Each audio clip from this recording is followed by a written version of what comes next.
ಶ್ರೀಗುರುಭ್ಯೋ ನಮಃ. ಕೃಷ್ಣಾಯ ವಾಸುದೇವಾಯ ಹರಯೇ ಪರಮಾತ್ಮನೆ ಪ್ರಣತಃ ಕ್ಲೇಶನಾಶಾಯ ಗೋವಿಂದಾಯ ನಮೋ ನಮಃ. ಹರೇ ಶ್ರೀನಿವಾಸ ಶ್ರೀ ಗುರು ರಾಘವೇಂದ್ರಾಯ ನಮಃ. ಶ್ರೀ ಸತ್ಯಾತ್ಮತೀರ್ಥಗುರುಭ್ಯೋ ನಮಃ. ಶ್ರೀ ಜಗನ್ನಾಥದಾಸ ಗುರುಭ್ಯೋ ನಮಃ. ಎಲ್ಲರಿಗೂ ನಮಸ್ಕಾರ. ಇನ್ನು ಮುಂದಿನ ಜೀವ ಪ್ರಕರಣ ಅಥವಾ ಜೀವ ಪ್ರಕ್ರಿಯಾ ಸಂಧಿಯ 8ನೇ ನುಡಿಯನ್ನು ನೋಡೋಣ. ಇದು ಸ್ವಲ್ಪ ಕ್ಲಿಷ್ಟವಾದಂಥದ್ದು ವಿಷಯ. ನಿಧಾನವಾಗಿ ಹೇಳ್ತೇನೆ. ಸ್ವಲ್ಪ ನಿಧಾನವಾಗಿ ಹೇಳಿದ್ರೆ ಪದೇ ಪದೇ ಕೇಳಬೇಕು, ಅವಾಗ ನಿಮಗೆ ಅರ್ಥ ಆಗ್ತದೆ. ಈಗ ನಮಗೆ ಜೀವ ಇಲ್ಲಿ ಮೂರು ದೇಹದಲ್ಲಿ, ಸ್ವರೂಪ ದೇಹದಲ್ಲಿ ಮತ್ತು ಲಿಂಗ ದೇಹದಲ್ಲಿ, ಅನಿರುದ್ಧ ದೇಹದಲ್ಲಿ, ಸ್ಥೂಲ ದೇಹದಲ್ಲಿ ಎಲ್ಲ ಕಡೆಯೂ ವಿಮೃತಿ ಪರಮಾತ್ಮ ಇದ್ದಾನೆ ಅಂತ ಹೇಳ್ತೀವಿ. 4 ದೇಹದಲ್ಲಿ ಹೃತ್ಕಮಲ ಇದೆ, ಆಕಾರ ಹೃತ್ಕಮಲ ಇದೆ.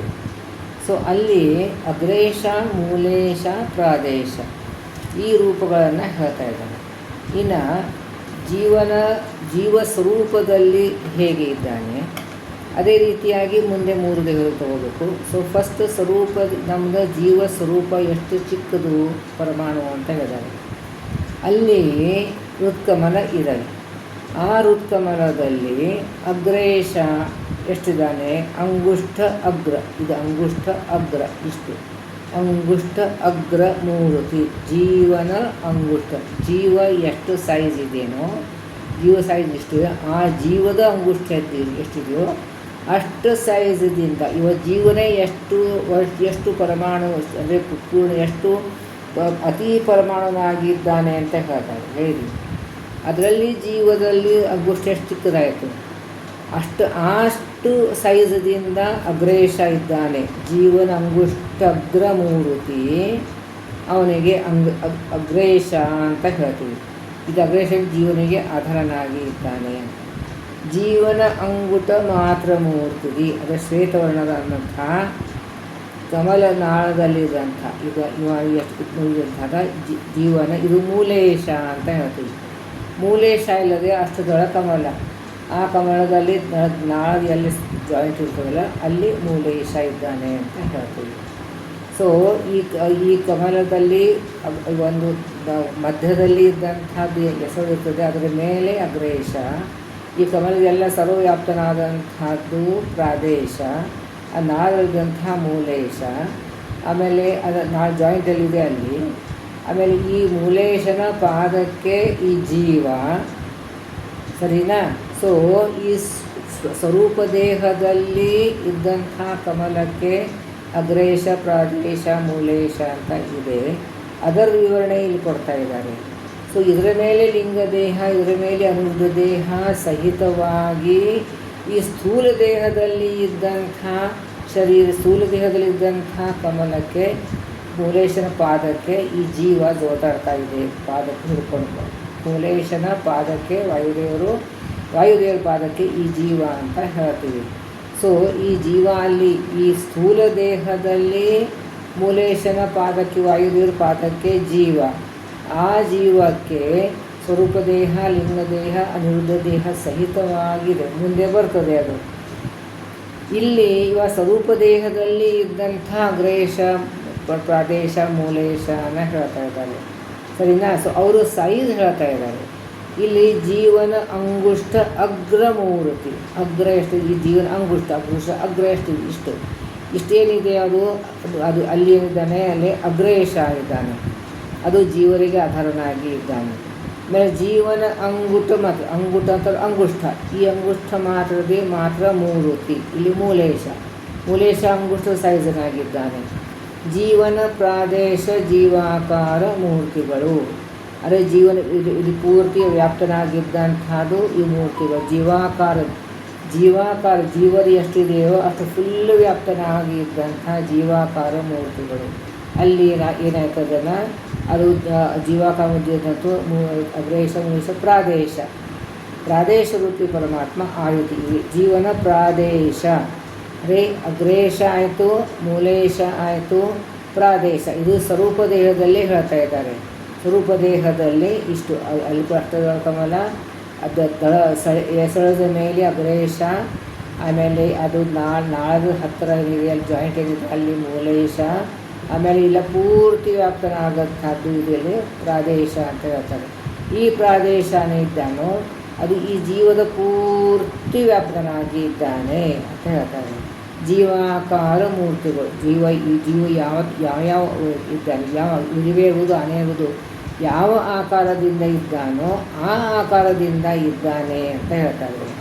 ಅಂದರೆ ಏವಮಾದಿಯ ಅನಂತ ರೂಪ, ಏವಮಾದಿ ಇವೇ ಮೊದಲಾದ ಅನಂತ ರೂಪದಿ ಇವೇ ಮೊದಲಾದ ಅನಂತ ರೂಪ ಯಾವದ ಅವಯವಗಳು ವ್ಯಾಪಿಸಿ, ಅದು ಯಾವತ್ ಅವಯವಗಳು ವ್ಯಾಪಿಸಿ ಅಂದರೆ ಇದೆಲ್ಲ ಇದೇ ಭಗವಂತ, ಇದು ಅಗ್ರೇಶ ಮೂಲೇಶ ಪ್ರಾದೇಶ ಇದ್ದಾನೆ, ಇದೇ ಭಗವಂತ ಎಲ್ಲ ಅವಯವಗಳಲ್ಲಿ ಕೂಡ ವ್ಯಾಪಿಸಿನಾಗಿದ್ದಾನೆ. ಇವೇ ಮೊದಲಾದ ಅಂತರೂಪಗಳು ವ್ಯಾಪಿಸಿ ಕಾವ ಕರುಣಾಳುಗಳ ದೇವನು ಈ ಜಗತ್ರಯ ಅಂತಂದ್ರೆ 3 ವಿಧ ಹೇಳ್ತೀವಿ. ಒಂದು ಭೂ ಸ್ವರ್ಗ ವಾತಾವರಣ. ಇನ್ನೊಂದು ಹೇಳ್ತೀವಿ, ಇಲ್ಲೇನು ಹೇಳ್ತಾರೆ, ಈ ಜಗತ್ತರ 3 ವಿಧವಾದಂಥದ್ದು ಜೀವರಾಶಿಯಿಂದ ಆದಂಥ ಈ ಜಗತ್ತು. ದೇವಮಾನ ದಾನವರು ಇರ್ತಾರೆ, ಇವರು ಎಲ್ಲ ವ್ಯಾಪಿಸಿದಂತಹ ಜಗತ್ತು. ಇದು 3 ವಿಧ ಜಗತ್ರಯ ಅಂತ. ಜಗತ್ರಯಕ್ಕೆ ಬೇರೆ ಬೇರೆ ಅರ್ಥಗಳನ್ನು ಇವೆ. ಅಂತೂ ಇಲ್ಲ ಅಂದರೆ ಇದು ಒಂದು ಭೂಮಿ, ಊರ್ಧ್ವಲೋಕ, ಅಧೋಲೋಕ ಈ ರೀತಿಯಾಗಿ ಪದ್ಧತಿ ಅಥವಾ ಭೂಮಿ, ಸ್ವರ್ಗಲೋಕ, ಪಾತಾಳಲೋಕ ಈ ರೀತಿಯಾಗಿದೆ. ಇಲ್ಲಿ ದೇವ ಮಾನವ ದಾನವರ ಈ 3 ವಿಧವಾದಂಥದ್ದು ಜೀವರಾಶಿಗಳು ವ್ಯಾಪ್ತ ಆದಂಥ ಈ ಜಗತ್ತು ಅಂತ ಹೇಳ್ತಾರೆ. ಸೊ ವ್ಯಾಪಿಸಿ ಕಾವ ಕರುಣಾಳು ಅಂದರೆ ಲಕ್ಷಣೆ ಮಾಡ್ತಾನೆ. ಭಗವಂತ ಎಷ್ಟು ಕರುಣಾಳುಗಳ ದೇವನು. ಈ ಭಗವಂತನ ಕರುಣ ಅನೇಕ ಕರುಣ, ಅವನು ಒಂದೇ ಕರುಣ ಅಲ್ಲ, ಅವನು ಅನೇಕ ಕಾರುಣ್ಯದಿಂದ ಅವನ ಸ್ವಭಾವ, ಆ ಅನೇಕ ಕಾರುಣ್ಯ ಅವನ ಗುಣ ಇದ್ದದ್ದಕ್ಕಾಗಿ ದೇವನು ಇದು ವ್ಯಾಪಿಸಿ ಕಾವಂತ ರಕ್ಷಣೆ ಮಾಡ್ತಾನೆ. ಸೊ ಯಾವ ರೀತಿಯಾಗಿ ರಕ್ಷಣೆ ಮಾಡ್ತಾನೆ? ನಮ್ಮ ಕರ್ಮಾನುಸಾರವಾಗಿ ಕರ್ಮ ಮಾಡಿಸ್ತಾನೆ, ನಮಗೆ ಪ್ರೇರಣೆ ಕೊಡ್ತಾನೆ, ಆ ಕರ್ಮವನ್ನು ಸವಿದು ಹೋಗೋ ಹಾಗೆ ಮಾಡ್ತಾನೆ. ಇದೇ ಅವನ ಕಾರುಣ್ಯ, ಅದೇ ಅವನ ರಕ್ಷಣೆ. ನಮಗೆ ನಮ್ಮ ಮನಸ್ಸಿನಲ್ಲಿ ಒಂದು ನಮ್ಮ ಕರ್ಮಗಳನ್ನು ಶುದ್ಧ ಆಗಬೇಕು ಅಂತ ಪ್ರೇರಣೆ ಮಾಡ್ತಾನೆ. ಇದು ಆಮೇಲೆ ನಮ್ಮದು ಲಿಂಗದೇಹವನ್ನು ಭಂಗ ಮಾಡಿ ನಮಗೆ ಮೋಕ್ಷವನ್ನು ಕೊಡಲಿಕ್ಕೆ ಆ ರೀತಿಯಾದಂಥ ಕರ್ಮಗಳನ್ನು ನಮ್ಮ ಕಡೆಯಿಂದ ಮಾಡಿಸ್ತಾನೆ. ಸೊ ಈ ರೀತಿಯಾಗಿ ಒಂದು ರಕ್ಷಣೆ ಎಷ್ಟು ಈ ರಕ್ಷಣೆ ಕಾವು ಅಂತಾರೆ. ರಕ್ಷಣೆ ಅಂತಂದರೆ ಅನೇಕ ಸಹಸ್ರಾರು ದೊಡ್ಡದಲ್ಲಿ ಎಷ್ಟು ಬರ್ತದೆ. ಈ ಸ್ಥೂಲ ದೇಹವನ್ನು ಈ ಸ್ಥೂಲ ದೇಹವನ್ನು ಕಾಪಾಡ್ತಾನೆ, ನಮ್ಮಲ್ಲಿ ಇಂದ್ರಿಯಗಳನ್ನು ಕಾಪಾಡ್ತಾನೆ, ನಮಗೆ ನಾವು ಗಳಿಸಿದಂಥ ಪುಣ್ಯವನ್ನು ಕೂಡ ರಕ್ಷಣೆ ಮಾಡ್ತಾನೆ, ಅದನ್ನು ಸೋರು ಹೋಗದೆ ಹೋರೋ ಹಾಗೆ ನೋಡ್ಕೊಳ್ತಾನೆ. ನಮ್ಮ ಕಡೆಯಿಂದ ಒಳ್ಳೆಯ ಕರ್ಮಗಳನ್ನು ಮಾಡಿಸ್ತಾನೆ. ಅಥವಾ ಕೆಟ್ಟ ಕರ್ಮಗಳನ್ನು ಮಾಡಿದರೆ ಅದರ ಫಲವನ್ನು ಏನು ಸಿಗಬೇಕು, ದುಷ್ಫಲವಾಗಿ ಸಿಗಬೇಕು, ಅದು ಸ್ವಲ್ಪ ಕಡಿಮೆ ಮಾಡ್ತಾನೆ. ಆಮೇಲೆ ತನ್ನ ಮೋಕ್ಷವನ್ನು ಕೊಡ್ತಾನೆ, ತನ್ನ ದರ್ಶನವನ್ನು ಕೊಡ್ತಾನೆ, ಆಯಾ ಕಾಲಕ್ಕೆ ನಮಗೆ ಎಚ್ಚರವನ್ನು ಕೊಡ್ತಾನೆ, ಆಯಾ ಕಾಲಕ್ಕೆ ನಮಗೆ ಏನೇನೋ ಕಷ್ಟಗಳು ಬರ್ತಾಗ ಪರಿಹಾರ ಮಾಡ್ತಾನೆ. ಸೊ ಅವನು ರಕ್ಷಣೆ ಮಾಡ್ತಾನೆ. ಈ ರಕ್ಷಣೆ ಶಬ್ದಕ್ಕೆ ಬಹಳ ವ್ಯಾಪ್ತವಾದಂಥದ್ದು ಅರ್ಥ. ಕಾವ ಕರುಣಾಳುಗಳು ದೇವನು ಅಂತ ಅನೇಕ ಕಾರುಣ್ಯ ಇದ್ದಂಥ ಭಗವಂತ ಈ ಜಗತ್ರಯವ ಇಂಥ ಭಗವಂತ ಈ ಜಗತ್ತಿನಲ್ಲಿ ವ್ಯಾಪಿಸಿದಂಥದ್ದು ಭಗವಂತ ಇಲ್ಲಿ ವ್ಯಾಪಿಸಿ ಮೇಲಿದೆ. ಈ ಜಗತ್ರಯದಲ್ಲಿ ವ್ಯಾಪಿಸಿದಂಥ ಭಗವಂತ ನಮಗೆ ರಕ್ಷಣೆ ಮಾಡ್ತಾನೆ. ಸೊ ಇಲ್ಲಿ ಅಗ್ರೇಶ ಮೂಲೇಶ ಪ್ರಾದೇಶ ಸ್ವರೂಪ ದೇಹದಲ್ಲಿ ಎಲ್ಲಿ ಇದ್ದಾನೆ ಅಂತ ಎಷ್ಟು ಸೈಜ್ ಇದ್ದಿದ್ದಾನೆ ಅವನೇ ಭಗವಂತ ಈ ಜಗತ್ತಿನಲ್ಲಿ ಕೂಡ ವ್ಯಾಪ್ತನಾಗಿದ್ದಾನೆ. ಸೊ ಇಲ್ಲಿ ಅಭೇದ ಚಿಂತನೆ ಮಾಡಬೇಕು. ಭಗವಂತ ನಮ್ಮ ಹೃದಯದಲ್ಲಿ ಸ್ವರೂಪ ದೇಹದಲ್ಲಿದ್ದಂಥ ಭಗವಂತ, ಈ ಸ್ಥೂಲದಲ್ಲಿದ್ದಂಥ ಭಗವಂತ, ಈ ಹೊರಗಡೆ ಇದ್ದಂಥ ಭಗವಂತ, ಈ ಜಗತ್ತಿನ ವ್ಯಾಪ್ತನಾದಂಥ ಭಗವಂತ ಒಂದೇ. ಅವನು ಏಕಮೇವ, ಒಬ್ಬನೇ ಇದ್ದಾನೆ, ಅವನೇ ಎಲ್ಲ ವ್ಯಾಪ್ತನಾಗಿದ್ದಾನೆ. ಈ ರೀತಿಯಾಗಿ ತಿಳ್ಕೋಬೇಕು ಅಂತ ಇಲ್ಲಿ ಹೇಳ್ತಾ ಇದ್ದಾರೆ. ಇನ್ನು 9ನೇ ನುಡಿ, ಇದು 8ನೇ ನುಡಿ ಮುಗೀತು. 9ನೇ ನುಡಿಯಲ್ಲಿ ಬಿಂಬ ಜೀವ ಅಂಗುಷ್ಠ ಮಾತ್ರದಿ, ಬಿಂಬರೂಪಿ ಪರಮಾತ್ಮ ಅಂಗುಷ್ಠ ಮಾತ್ರದಲ್ಲಿ. ಇನ್ನು ಇದರಲ್ಲಿ ತಿರುಗಾ ಬಿಂಬರೂಪಿ, ಇದು ಅಗ್ರಹೇಶ ಮೂಲೇಶ ಪ್ರಾದೇಶ ಇವರಿಗೆಲ್ಲನೋ ಬಿಂಬರೂಪಿ ಇರ್ತಾರೆ. ಬಿಂಬರೂಪಿ ಅಂತಂದರೆ ಏನು? ನಮ್ಮ ಸ್ವರೂಪದಲ್ಲಿ ವ್ಯಾಪ್ತನಾಗಿದ್ದಾನೆ, ನಮ್ಮ ಸ್ಪೆಷಲ್ ಆಗಿದ್ದಾನೆ. ಅವನೇ ನಮ್ಮ ಕಡೆ ಎಲ್ಲ ಕಾರ್ಯಗಳನ್ನು ಮಾಡಿಸ್ತಾನೆ. ಅವನೇ ಭೀಮರೂಪಿ ಪರಮಾತ್ಮ ಅಂತ ಹೇಳ್ತೀವಿ.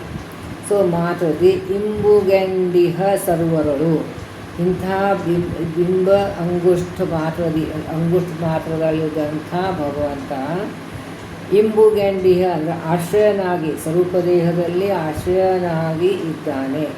ಅಂದರೆ ಅವನಿಗೆ ನಮ್ಮಿಂದ ಆಶ್ರಯ ಅಲ್ಲ, ನಮಗೆ ಅವನು ಆಶ್ರಯ ಕೊಟ್ಟಿದ್ದಾನೆ. ಅವನು ಇದ್ದಾನೆ, ಅದಕ್ಕೆ ಅದು ಕ್ರಿಯೆಗಳು ನಡೀತದೆ. ನಮ್ಮ ಸ್ವರೂಪ ಕೂಡ ಚೇತನನೇ, ಜಡ ಅಲ್ಲ, ಚೇತನನೇ. ಅದು ಕೂಡ ಅದಕ್ಕೆ ಕ್ರಿಯೆ ಮಾಡುವಂಥ ಶಕ್ತಿ ಇರೋದಿಲ್ಲ. ಸೊ ಭಗವಂತ ಒಳಗಡೆ ಇದ್ದುಬಿಟ್ಟು ಶಕ್ತಿ ಕೊಟ್ಟು ನಮ್ಮ ಕಡೆಯಿಂದ ಕಾರ್ಯಗಳನ್ನು ಮಾಡಿಸ್ತಾನೆ ಅನ್ನೋದನ್ನು ಹೇಳ್ತಾರೆ. ಬಿಂಬ ಜೀವ ಅಂಗುಷ್ಠ ಮಾತ್ರದಿ, ಬಿಂಬರೂಪಿ ಪರಮಾತ್ಮ ಎಷ್ಟಿದ್ದಾನೆ, ಜೀವನ ಅಂಗುಷ್ಠ ಮಾತ್ರದಿಂದ, ಅದು ಅಷ್ಟು ಸೈಜದಿಂದ ಇದ್ದಾನೆ. ಇಂಬುಗೆಂಡಿ ಆಶ್ರಯನಾಗಿದ್ದಾನೆ. ಸರ್ವರೊಳು ಇದ್ದಾನೆ. ಸೂಕ್ಷ್ಮಾಂಬರದಿ ಹೃತ್ಕಮಲ ಮಧ್ಯ ನಿವಾಸಿ ಎಂದನಿಸಿ.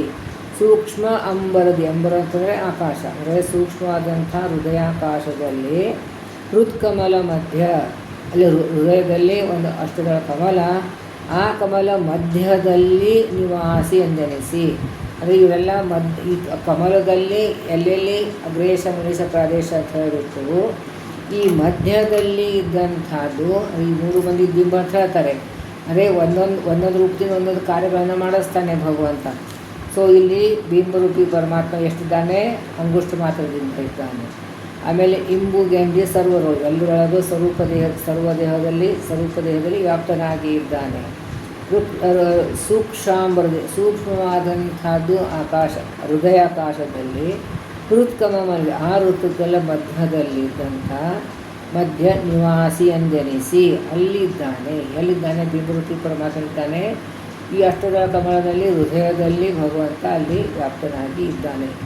ಅಲ್ಲಿ ಇದ್ದಾನೆ, ಬಿಂಬರೂಪಿ ಪರಮಾತ್ಮ ಇದ್ದಾನೆ.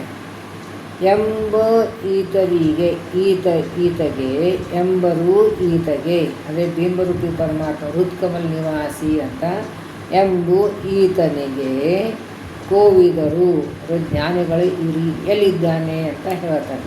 ಆಮೇಲೆ ಏನು ಹೇಳ್ತಾರೆ? ಎಂಬರು ಈತಗೆ ಕೋವಿದರು, ಇವ್ರಿಗೆ ಇಂಥ ಭಗವಂತನಿಗೆ ಜ್ಞಾನಿಗಳು, ಕೋವಿದರು ಜ್ಞಾನಿಗಳು ಕರೀತಾರೆ. ಏನು ಕರೀತಾರೆ? ವಿಶ್ವಂಭರಾತ್ಮಕ ಪ್ರಾಜ್ಞಾ, ಅಂದರೆ ಇಲ್ಲಿ ವಿಶ್ವಂಭರ ಆತ್ಮಕ ಪ್ರಾಜ್ಞಾ, ವಿಶ್ವಂಭರೂಪಿ ಪರಮಾತ್ಮ ಏನು, ಅಲ್ಲಿ ನಮಗೆ ಜಾಗರ ಅವಸ್ಥೆಯನ್ನು ಕೊಡುವಂಥ ವಿಶ್ವಂಭರೂಪಿ ಪರಮಾತ್ಮ, ಅವನಿಗೆ ಪ್ರಾಜ್ಞಾ, ವೈಶ್ವತೈಸ ಪ್ರಾಜ್ಞಾ ಅಂತ ಹೇಳ್ತಾನೆ. ಪ್ರಾಜ್ಞೆ ಕೂಡ ಬಿಂಬರೂಪಿ ಪರಮಾತ್ಮ. ಅಂದರೆ ಇಲ್ಲೇನು ಹೃತ್ಕಮಲ ದೇಹದಲ್ಲಿ ಇದ್ದಂಥ ಎಲ್ಲ ಬಿಂಬರೂಪಿ ಪರಮಾತ್ಮಗಳನ್ನು ಅವರೆಲ್ಲರೂ ಬಿಂಬರೂಪಿ ಪರಮಾತ್ಮ ಅಂತ ಹೇಳ್ತಾರೆ. ಅಂದರೆ ಅಗ್ರೇಶ ಮುಲೇಶ ಪ್ರಾಜ್ಞಾ ಅದು ಆಯಿತು. ಅಂದರೆ ವಿಶ್ವತೈಸ ಪ್ರಾಜ್ಞಾ, ಅಂದರೆ ವಿಶ್ವಾಂಬರಾತ್ಮಕ, ಅಂದರೆ ಅಂತರಾತ್ಮ, ಅಂದರೆ ಇಲ್ಲಿ ಮುಂದೆ ಬರ್ತದೆ ಅದು. ಇಲ್ಲಿ ಪ್ರಾಜ್ಞ ಭಕ್ತ ಕುಟುಂಬಿ, ಅಂದರೆ ಭಕ್ತರೇ ಅವನ ಕುಟುಂಬ, ಭಕ್ತ ಕುಟುಂಬಿ. ಈ ಪ್ರಾಜ್ಞನೇ ವಿಶ್ವಂಭರಾತ್ಮಕನೇ ಪ್ರಾಜ್ಞ, ಅವನಿಗೆ ಪ್ರಾಜ್ಞ ಅಂತ ಕರಿತೀವಿ. ಅದೇ ಹೃತ್ಕಮಲದಲ್ಲಿ ಇದ್ದಂಥದ್ದು ಭಗವಂತನಿಗೆ ಇಲ್ಲಿಗೆ ಪ್ರಾಜ್ಞ ರೂಪಿ, ಅಂದರೆ ವಿಶ್ವ ಪರಮಾತ್ಮ ಕಣ್ಣನಲ್ಲಿದ್ದಾನೆ, ತೈಜಸ್ ರೂಪಿ ಪರಮಾತ್ಮ ಗಂಟಲಿನಲ್ಲಿ ಇದ್ದಾನೆ, ಪ್ರಾಜ್ಞರೂಪಿ ಪರಮಾತ್ಮ ನಮಗೆ ಹೃತ್ಕಮಲದಲ್ಲಿ ಇದ್ದಾನೆ ಅಂತ ಹೇಳ್ತೀವಿ. ಸೊ ಈ ಪ್ರಾಜ್ಞರೂಪಿ ಪರಮಾತ್ಮ ವಿಶ್ವಂಭರಾತ್ಮಕ ಅಂತಂದರೆ ಈ ವಿಶ್ವರೂಪಿ ಪರಮಾತ್ಮನಿಗೆ, ನಮ್ಮ ಪ್ರಾಜ್ಞರೂಪಿ ಪರಮಾತ್ಮನಿಗೆ ಅಭೇದ ಚಿಂತನೆ ಮಾಡಬೇಕು. ಅವನ ಆತ್ಮಕ ಅಂದರೆ ಅಂತರಾತ್ಮರೂಪಿ ಪರಮಾತ್ಮ ಅಂತಾರೆ. ಈ ಪ್ರಾಜ್ಞ, ಅವನೇ ಪ್ರಾಜ್ಞ. ಭಕ್ತ ಕುಟುಂಬಿ, ಅವನ ಕುಟುಂಬದವರು ಯಾರು? ಎಲ್ಲ ಅವನು ಯಾರು ಭಕ್ತರಿದ್ದಾರೋ ಅವರೇ ಅವನ ಕುಟುಂಬದ ವ್ಯಕ್ತಿಗಳು.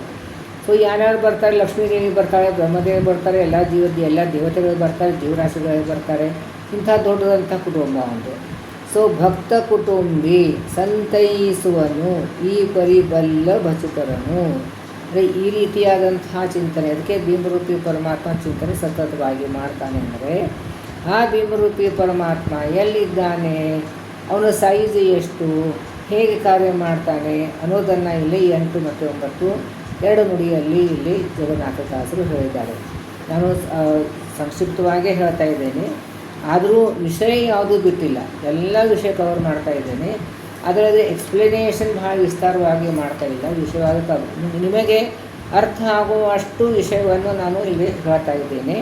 ವಿಷಯವನ್ನು ಯಾವುದೂ ಬಿಟ್ಟಿಲ್ಲ, ಅದನ್ನು ಗಮನಿಸಬೇಕು ಎಲ್ಲರೂ. ಹೀಗೆ ಬಿಂಬ ಜೀವ ಅಂಗುಷ್ಠ ಮಾತ್ರದಿ ಇಂಬುಗೆಂದಿಹ ಆಶ್ರಯನಾಗಿದ್ದಾನೆ ಸರ್ವರರು. ಸೂಕ್ಷ್ಮಾಂಬರದಿ ಸೂಕ್ಷ್ಮವಾದಂಥ ಹೃದಯ ಆಕಾಶದಲ್ಲಿ ಹೃತ್ಕಮಲ ಮಧ್ಯ, ಅದೇ ಇದೆಲ್ಲ ಸ್ವರೂಪದೇಹದಲ್ಲೇ ಹೇಳ್ತಾ ಇದ್ದಾರೆ.